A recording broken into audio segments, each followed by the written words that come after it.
அடுத்த 5 ஆண்டுகளில் ஆண்டுக்கு 50 ராக்கெட்டுகளை ஏவும் நிலையை எட்ட வேண்டும் என பிரதமர் நரேந்திர மோடி வலியுறுத்தியுள்ளார். தேசிய விண்வெளி தின கொண்டாட்டத்தை முன்னிட்டு டெல்லி பாரத் மண்டபத்தில் நடைபெற்ற நிகழ்வில் காணொலி காட்சி வாயிலாக உரையாற்றிய பிரதமர் 2 ஆண்டுகளுக்கு முன்பு நிலவின் தென் துருவத்தை அடைந்த முதல் நாடாக இந்தியா மாறியது புதிய வரலாற்றை உருவாக்கியதாக குறிப்பிட்டார். விண்வெளியில் டாக்கிங் அன்டாக்கிங் திறன்களை கொண்ட உலகின் 4வது நாடாகவும் இந்தியா மாறியுள்ளது. குரூப் கேப்டன் சுபான்ஷு சுக்லா சர்வதேச விண்வெளி மையத்தில் மூவர்ண கொடியை காட்டியபோது அந்த நிகழ்வு ஒவ்வொரு இந்தியரையும் பெருமையால் நிறைத்தது என்று தெரிவித்தார். செமிக்ரையோஜெனிக் என்ஜின்கள் மற்றும் மின்சார உந்துவிசை போன்ற திருப்புமுனை தொழில்நுட்பங்களில் இந்தியா வேகமாக முன்னேறி வருகிறது.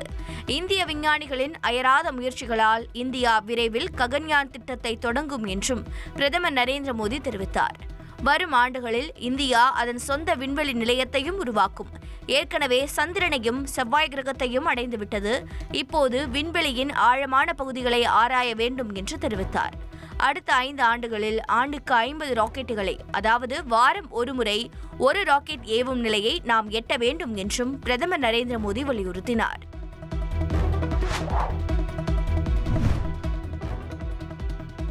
இந்திய விண்வெளியில் அமைக்க திட்டமிட்டுள்ள விண்வெளி ஆய்வு மையத்தின் மாதிரியை இஸ்ரோ வெளியிட்டுள்ளது.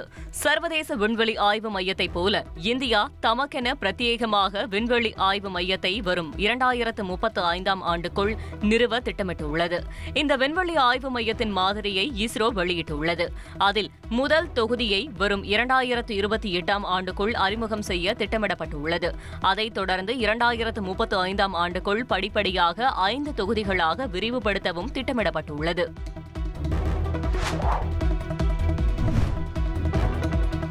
வரும் 2040ஆம் ஆண்டுக்குள் இந்தியா சந்திரனில் கால் பதிக்கும் என்று இஸ்ரோ தலைவர் வி. நாராயணன் தெரிவித்துள்ளார்.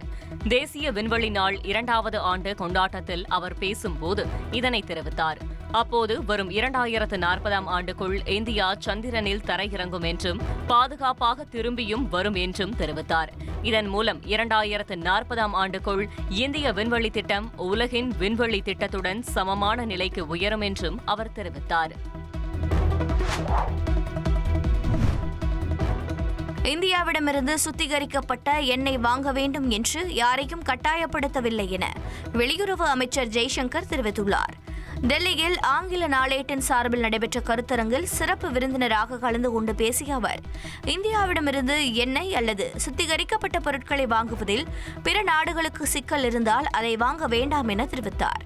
தொடர்ந்து இந்தியா அமெரிக்கா இடையே நடைபெற்று வரும் தடையற்ற வர்த்தக ஒப்பந்த பேச்சுவார்த்தை குறித்து கருத்து தெரிவித்த ஜெய்சங்கர், பேச்சுவார்த்தை இன்னும் நிறைவடையவில்லை என்றும் அதில் சில இடையூறு இருப்பதாகவும் குறிப்பிட்டார். நமது விவசாயிகள், சிறு உற்பத்தியாளர்களின் நலன் கருதி வர்த்தக பேச்சுவார்த்தை முன்னெடுக்கப்படும் என்றும் அவர் உறுதியளித்தார்.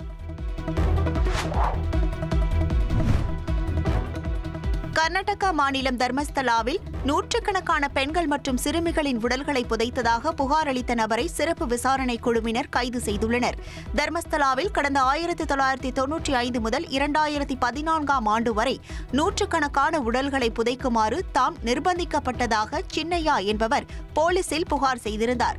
இதன் பேரில் அவரிடம் போலீசார் விசாரித்தபோது முன்னுக்கு பின் முரணாக தகவல் தெரிவித்ததால் அவரை கைது செய்தனர். சிலருடைய அழுத்தத்தின் பேரில் அவர் போலீசில் பொய் புகார் அளித்ததாக கூறப்படுகிறது.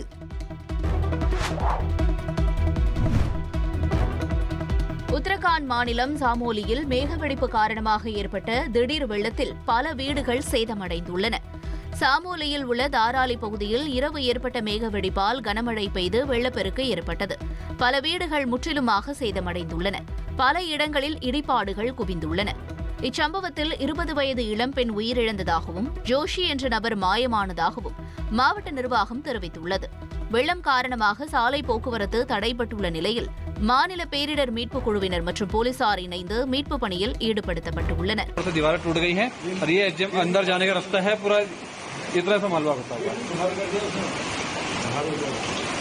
भारी मात्रा में नुकसान हुआ है, पूरा मलबा जो है ये है.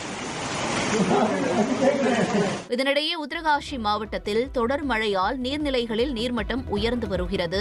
ஜயனா சிட்டி ஏரியை தூர்வார மாவட்ட நிர்வாகம் மேற்கொண்ட நடவடிக்கையால் நீர்மட்டம் குறைந்து பாதிப்புகள் தடுக்கப்பட்டுள்ளன.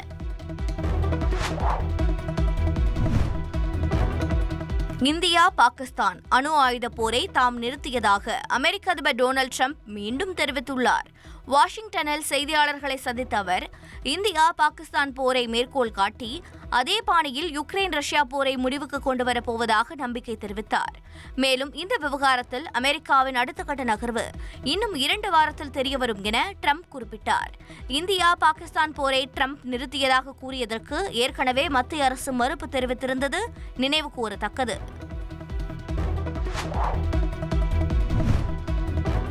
சீனாவில் வெற்றி தின அணிவகுப்புக்கான பயிற்சியில் ராணுவ வீரர்கள் தீவிரமாக ஈடுபட்டனர். 2ஆம் உலகப் போர் முடிந்து 80 ஆண்டுகள் நிறைவு மற்றும் ஜப்பானிய ஆக்கிரமிப்புக்கு எதிராக பெற்ற வெற்றியை நினைவுகூரும் வகையில் பெய்ஜிங்கில் வரும் செப்டம்பர் மாதம் 3ஆம் தேதி மாபெரும் ராணுவ அணிவகுப்பு நடைபெறவுள்ளது. இதில் சீனா தனது புதிய மற்றும் மேம்படுத்தப்பட்ட ஆயுதங்களை காட்சிப்படுத்தும் என எதிர்பார்க்கப்படுகிறது. பெய்ஜிங்கில் உள்ள தியானன்மென் சதுக்கத்தில் நடைபெறவுள்ள ராணுவ அணிவகுப்புக்காக அதில் பங்கேற்கும் வீரர்கள் தீவிர பயிற்சியில் ஈடுபட்டனர். அர்ஜென்டினாவை சேர்ந்த கால்பந்து நட்சத்திரம் லியோனஸ் மெஸ்ஸி இந்தியா வந்து விளையாட இருப்பது உறுதியாகியுள்ளது. மெஸ்ஸி கால்பந்து ரசிகர்கள் உயிர் மூச்சாக கருதும் பெயர். கோடிக்கணக்கான ரசிகர்களின் உணர்வோடு இரண்டரக் கலந்த பெயர். கத்தாரில் கால்பந்து உலக கோப்பையை வென்று மெஸ்ஸியின் பெருங்கனவு நனவான போது உலகமே அவரை உச்சந்தலையில் தூக்கி கொண்டாடியது. கால்பந்து களத்தில் பல மாயங்களை நிகழ்த்திய மெஸ்ஸிக்கு இந்தியாவிலும் மாபெரும் ரசிகர் பட்டாளம் உண்டு. அர்ஜென்டினா வீதிகளில் மட்டுமல்ல, இந்திய வீதிகளிலும் மெஸ்ஸி ஜெர்சியை அதிகம் காணலாம். இந்த நிலையில் இந்தியாவில் இருக்கும் மெஸ்ஸி ரசிகர்களின் நெடுநாள் விருப்பம் நிறைவேறும் விதமாக ஒரு அப்டேட் வெளியாகியிருக்கிறது. ஆம், இந்தியா வருகை தந்து மெஸ்ஸி விளையாட போவது தற்போது உறுதியாகியுள்ளது.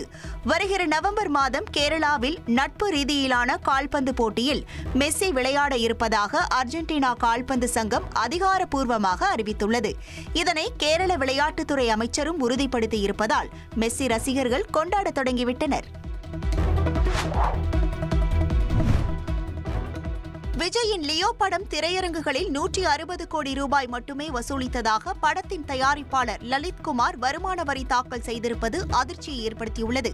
லோகேஷ் கனகராஜ் இயக்கத்தில் விஜய் நடித்த லியோ திரைப்படம் கடந்த 2023ஆம் ஆண்டு அக்டோபர் 19ஆம் தேதி ரிலீஸ் ஆனது. இந்த படத்தின் மொத்த வருவாயான 404 கோடியில் ஓடிடி உரிமை 124 கோடி ரூபாய், சாட்டிலைட் உரிமை 72 கோடி ரூபாய், இசை உரிமை 24 கோடி ரூபாய், ஹிந்தி சாட்டிலைட் உரிமை 24 கோடி ரூபாய் ஆகியவற்றை கழித்துவிட்டு பார்த்தால் படத்தின் தியேட்டர் வசூல் 160 கோடி ரூபாய் என தயாரிப்பாளர் லலித்குமார் தாக்கல் செய்த வருமான வரி கணக்கில் சொல்லப்பட்டுள்ளது. இதை கையில் எடுத்த ரஜினி ரசிகர்கள் லியோ படம் 404 கோடி மட்டும்தான் வசூல் செய்திருப்பதாகவும், ஆனால் 600 கோடி என பொய் சொல்லி இருக்கிறார்கள் எனவும் விமர்சனம் செய்து வருகிறார்கள்.